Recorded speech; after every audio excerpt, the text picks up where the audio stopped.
Hey up everybody, how's it going? Today we've got something very cool. Today I'm going to show you how to create 3D character models for your game. So come along to prompts.aicraft.bot, and then if we click on our drop down list, go all the way to the bottom and choose character design sheet for 3D modeling. And here it's giving you some defaults, but I'm going to type in here evil necromancer, and we can keep the background color light gray, that's fine, but I don't think our necromancer wants to be wearing a fur loincloth, so I'm just going to remove all that. And then you can scroll down to the bottom and click copy prompt. Now we're going to come along to Gemini, so gemini.google.com, and we're going to paste our prompt in there, and we're going to click on create image and then submit.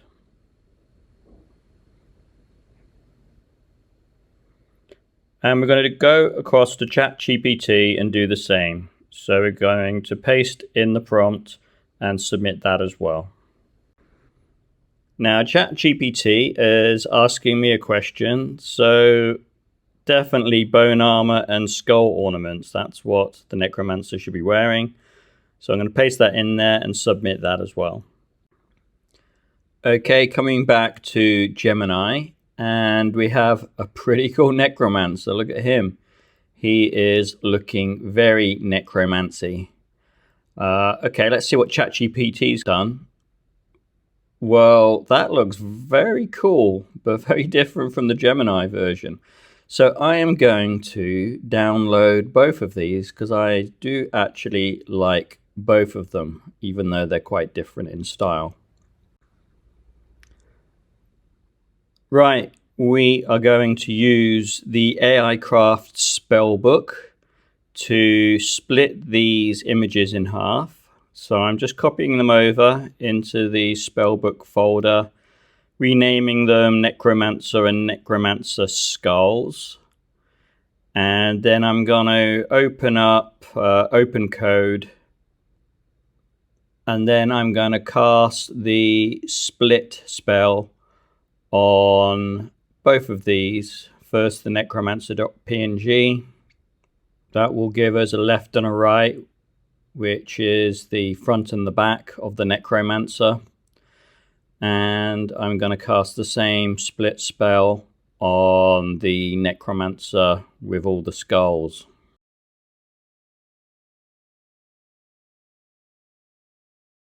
And we get a left and right there, which is the front and back of the skull necromancer. Now this is where you can find the AI Craft Spellbook. This is in one of the classrooms on my school community page. I will go into this in more detail in another video. Now we are going to use Meshy AI to create our 3D models. Let's use image to 3D. And what we want to do is we want to drop in our images into this field here. So let's do skulls first. I'm going to drop the image in there. He's in an A pose because he's got his arms down by his side. So let's enable pose and choose A pose, and then let's use the multi-view, which means that we can drop in the rear view of the skull's necromancer.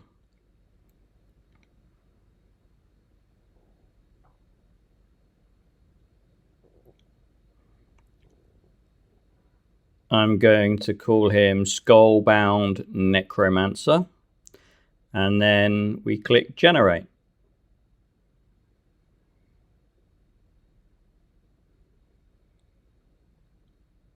When that comes back, we will see that it has created a pretty high poly 3D model. So we are going to want to bring this down a fair bit so that it is usable as a game asset. And while that's doing that, we can bring in our other necromancer. So the left is the front view, so we drop that into the image field there. Again, we'll enable multi-view and pose. Make sure a pose is selected, and we will drag in the rear view into the multi-view panel there and click generate there as well. Now, if we go back to our Skull Necromancer, we can see that the remesh did bring the polys down quite a lot, which is fantastic. 20,000 triangles is absolutely fine. So what we can do now is we can texture using that original front image.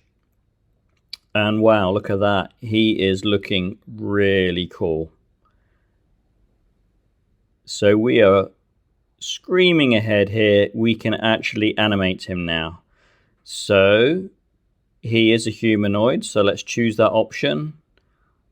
Let's adjust the height a little bit, get it as close as we can. And then we'll click next.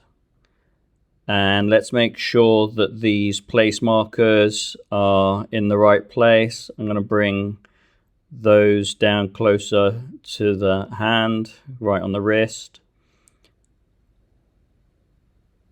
I think these need just adjusting a little bit, and I think the shoulders are too wide. So I'm going to bring those in a bit as well. I want those kind of roughly in a straight line. I think the legs are good.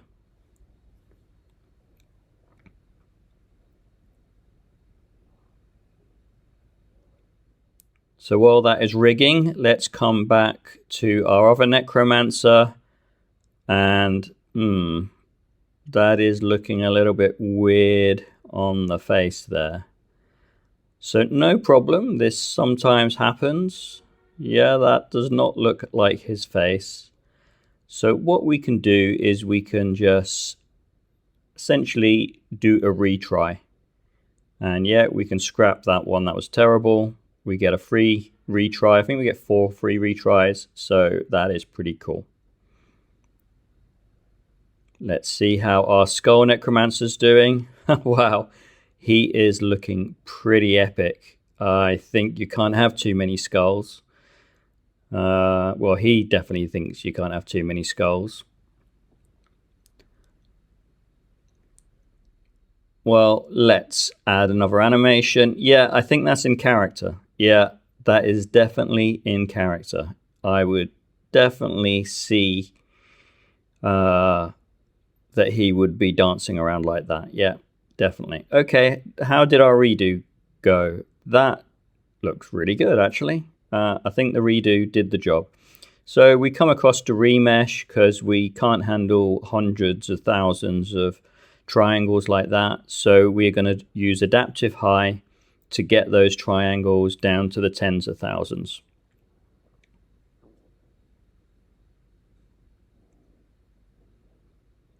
Yep, 26,000, absolutely fine. So that is looking pretty good. So I reckon we can come along and texture him. So if we click on texture, make sure you got the right image in there. I have. So I'm going to click on texture, and that will apply that texture. Whoa, that looks amazing. He looks so cool. Yeah, this is a pretty cool necromancer as well. So let's rig him. So of course he's humanoid, he's not a quadruped dog. Let's get his height a little bit adjusted. I think it's pretty good actually, to be honest. So click next. Definitely good to tweak these place markers a bit, bring them down right onto the wrist. The shoulders tend to always be a little bit wide. I guess it's the pauldrons on the shoulders that throw it out a bit.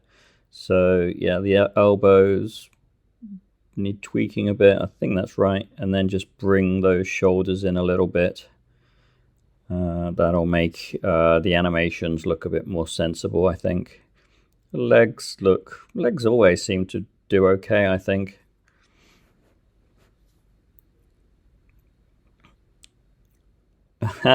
He is looking epic. Wow.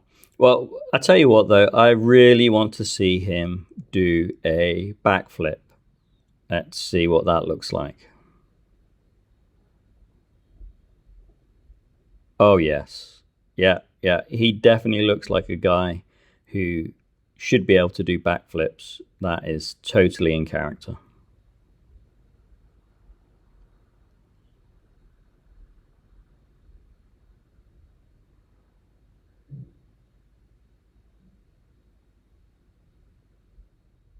Well, I'm going to leave you with Dancing Skull Necromancer. I hope you enjoyed this video. And in a future video, I will show you how to use these characters in an actual game.